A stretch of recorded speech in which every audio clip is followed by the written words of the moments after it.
Hi guys, here we've got SONY Xperia 10.3 and let me show you how to add fingerprint to this device.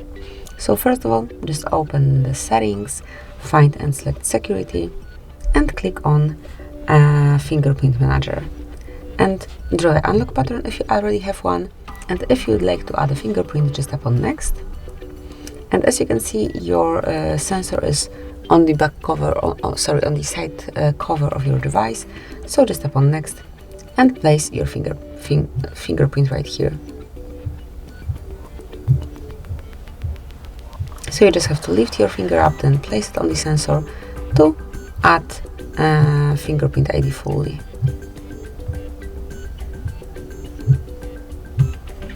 Obviously it would be way easier if you are grabbing the phone right in your hand, but we can do it this way as well. It will just take a bit longer.